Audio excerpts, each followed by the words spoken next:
Hi అండి, ఈరోజు మన లక్కీ కిచెన్లో మిర్చి కసాలని చేసి చూపిస్తాను చూడండి.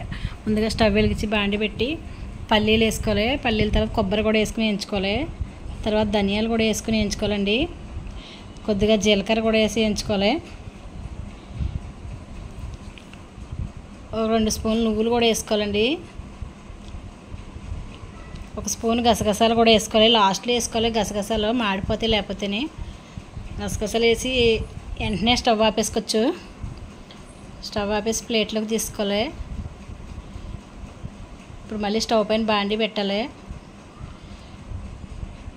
పెట్టి కొద్దిగా ఆయిల్ కూడా వేసుకోవాలండి. అందులోని ఆయిల్ వేసుకుని ఇలాగ నేను ముందుగానే పచ్చిమిర్చి తెచ్చుకొని కడిగి తుడిచి పెట్టుకున్నాను. అట్లా కొద్దిగా ఘాట్లు పెట్టుకోవాలి. ఈ ఆయిల్ వేసి వేయించుకోవాలండి, కొన్ని కలర్ చేంజ్ అయ్యే వరకుని. ఇప్పుడు వేగిపోయినాయి కదా, ఈ రంగు వచ్చినాయి కదా, ఇప్పుడు ప్లేట్లోకి తీసేసుకొచ్చి వీటిని ప్లేట్లోకి తీసుకుని ఇందులో ఉల్లిగడ్డ కూడా వేసి వేయించుకోవాలండి. ఉల్లిగడ్డ వేసి కొద్దిగా వేయించుకుంటే సరిపోద్ది.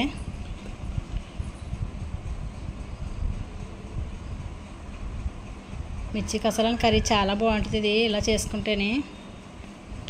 ఉల్లిగడ్డ వేగిపోయింది కదా, స్టవ్ ఆపేస్తున్నాను. ఇప్పుడు ముందుగా మనం వేయించి పెట్టుకున్న ఇవన్నీ కూడా మసాలా అన్నీ కూడా మిక్సీ జార్లో వేసుకోవాలండి. వేసుకుని ముందుగా మిక్సీ పట్టి తెచ్చుకోవాలి. ముందు పొడిగా పట్టుకోవాలి, ఇలా పొడిలా చేసుకోవాలి. ఇప్పుడు ఇందులో మనం వేయించి పెట్టుకున్న ఉల్లిగడ్డ కూడా వేసుకోవాలండి. వేసుకుని మరొకసారి మిక్సీ పట్టుకోవాలి. చూడండి, ఇలా మిక్సీ పట్టి తెచ్చుకున్నాం కదా, ఇప్పుడు ఇందులో కొద్దిగా వాటర్ కూడా పోసుకుని ఫైన్ పేస్ట్లా చేసుకోవాలి. చూడండి, ఇలా పేస్ట్ చేసుకున్నాం కదా, ఇప్పుడు మళ్ళీ స్టవ్ వెలిగించుకోవాలి. కొద్దిగా మళ్ళీ ఆయిల్ కూడా పోసుకోవాలి. ఆయిల్ వేయింది కదా, మెంతులు వేసుకోవాలి, ఆవాలు ఈ చిటపట్లాడేలాగా వేయించుకోవాలి కొంచెం. తర్వాత 1 స్పూన్ అల్లం వెల్లుల్లి పేస్ట్ వేసి పచ్చివాసన పోయే వరకు వేయించుకోవాలి. తర్వాత మనం ముందుగా పేస్ట్ చేసి పెట్టుకున్నది ఇదంతా ఇందులో వేసుకుని బాగా వేయించుకోవాలండి. కొద్దిగా సాల్ట్ కూడా వేస్తున్నాను. కారం 1 స్పూన్ వేసాను అంతే నేను. అందులో కారం ఉంటుంది కూడా మిర్చిలోని. పసుపు కూడా వేసుకోవాలి. ఇవన్నీ వేసి వేయించుకోవాలండి. చూడండి, ఇలా వేయించుకోవాలి. ఇప్పుడు ఇందులో చింతపండు రసం కూడా వేసుకోవాలి, ఒక 2 స్పూన్లంతా. కొద్దిగా బెల్లం కూడా వేసుకోవాలండి. బెల్లం వేసుకుంటే టేస్ట్ చాలా బాగుంటుంది. ఇప్పుడు మళ్ళీ వాటర్ పోసేసుకోవచ్చు. వాటర్ పోసుకొని మూత పెట్టుకోవాలి. మధ్య మధ్యలో మూత తీసి కలుపుకుంటూ ఉండాలండి, లేకపోతే అడుగును మాడిపోద్ది కర్రీ.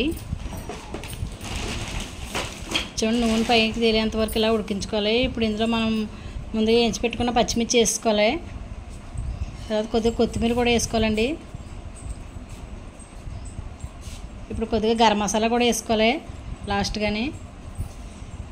చూడండి, కర్రీ చపాతీలోకి కానీ, జీరా రైస్లోకి కానీ, బగారా రైస్లోకి కానీ చాలా బాగుంటుందండి మిర్చి కసాలని రెడీ అయిపోయింది. నచ్చితే మీరు కూడా ఇలా చేసుకోండి. మా లక్కీ కిచెన్కి సపోర్ట్ చేయండి.